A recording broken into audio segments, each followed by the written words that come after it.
Salut, salut, chers frères et sœurs en Christ.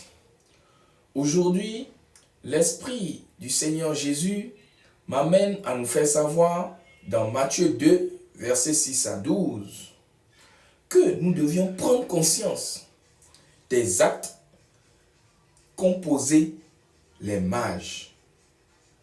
Les actes qui ont précédé les cadeaux qui étaient dans leur trésor qu'ils ont donné en signe d'offrande à notre Seigneur Jésus.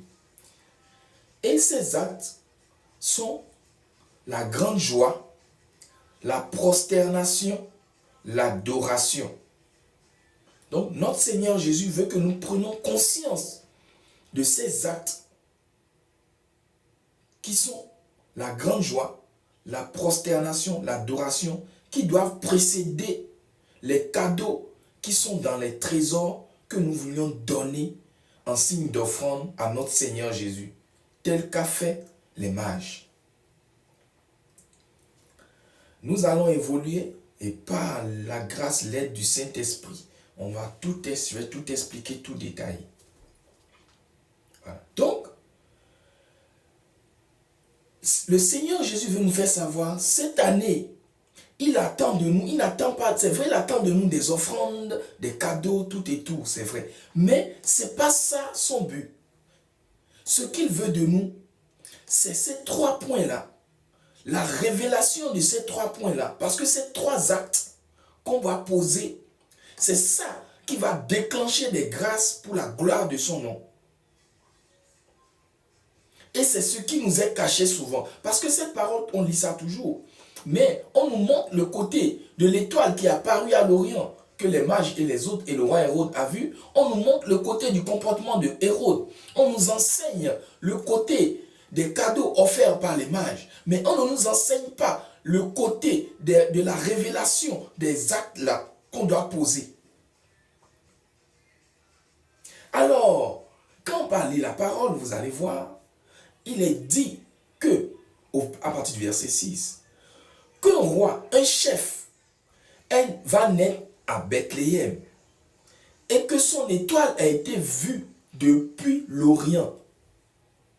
Et que ce roi, ce chef, qui est Jésus, notre Seigneur Sauveur, ce sera lui qui va prendre soin de son peuple Israël, qui va sauver son peuple Israël.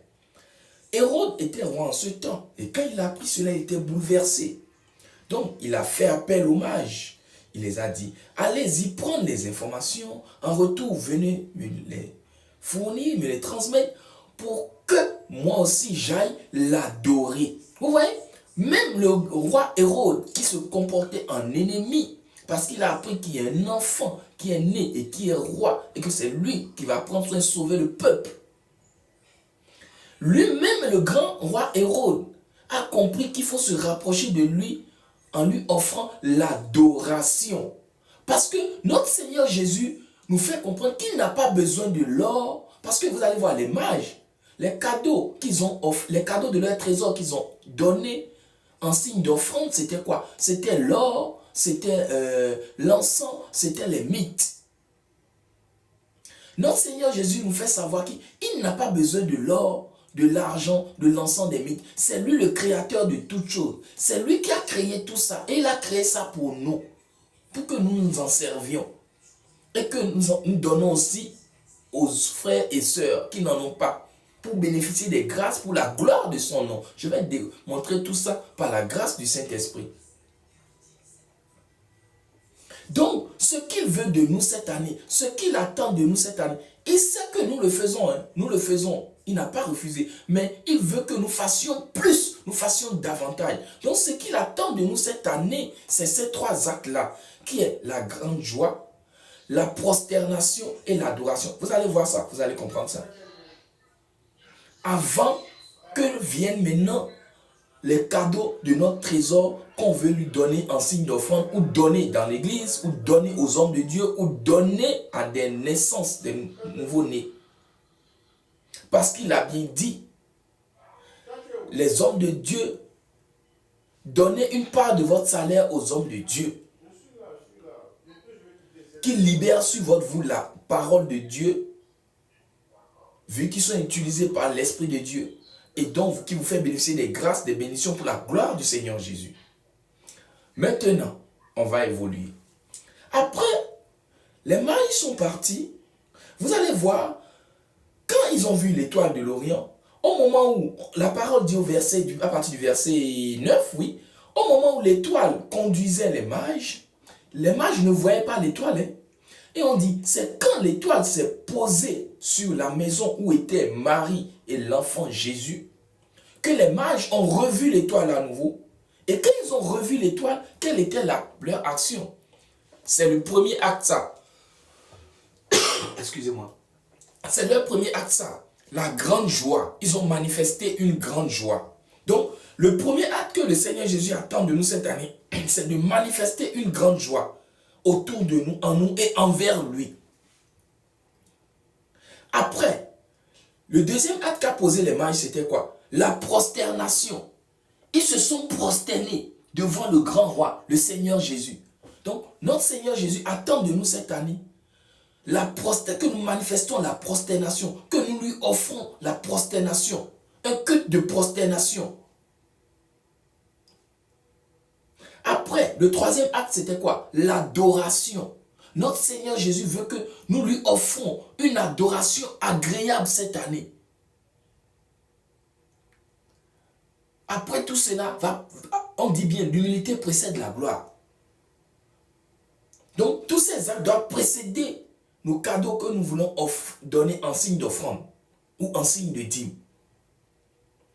Donc, toute chose, tout caractère, tout comportement, toute personne, tout ce qui va t'empêcher d'être en grande joie cette année, de manifester la grande joie envers notre Seigneur Jésus et envers ton entourage, les frères et sœurs, ou tout ce qui va nous empêcher d'offrir un culte de prosternation et d'adoration à notre Seigneur Jésus. Prions, jeûnons, consacrons-nous, demandons pardon pour nous débarrasser, nous libérer, pour être sauvés de cela. Et la seconde partie, c'est... Et après, vous allez vous dire, après cela maintenant, dans leur trésor, les mages ont sorti l'or, l'encens, les mythes qu'ils ont offerts en signe de cadeau au Seigneur Jésus. Donc maintenant, après cela, ce que ton cœur te dit, qui sent bon, tu offres maintenant, tu donnes en signe d'offrande au Seigneur Jésus. Dans un ministère, à l'homme de Dieu. Maintenant, la seconde partie qui est importante aussi, c'est où on dit, quand ils sont rentrés, vous allez voir, on dit, voilà, où était le petit enfant, voilà, ils furent, voilà. On dit, ils ont vu Marie et le petit enfant.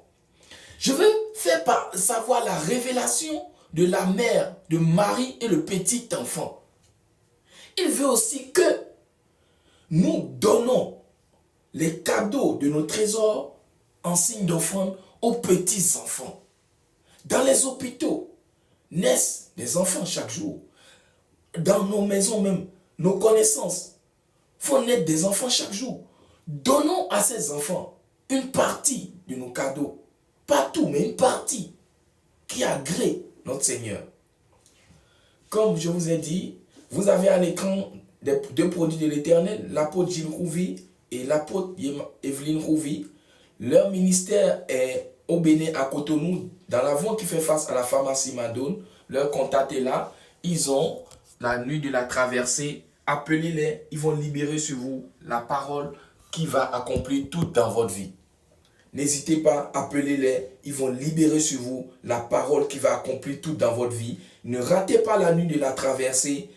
Partout où vous êtes au Bénin, dans le monde entier, dans les continents, si vous avez la possibilité, rendez-vous pour ce grand culte de nuit de la traversée et qui est pour demain à quelle heure? Partie de 22h, oui, 22h. 22h, voilà, 22h.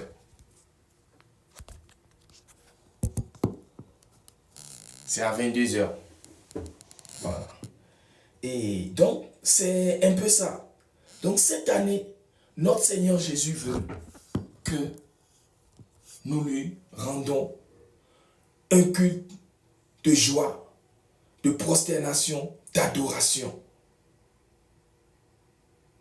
Après les offrandes que nous voulons. Et que nous n'oublions pas les petits enfants, les nouveaux-nés, les nouvelles naissances.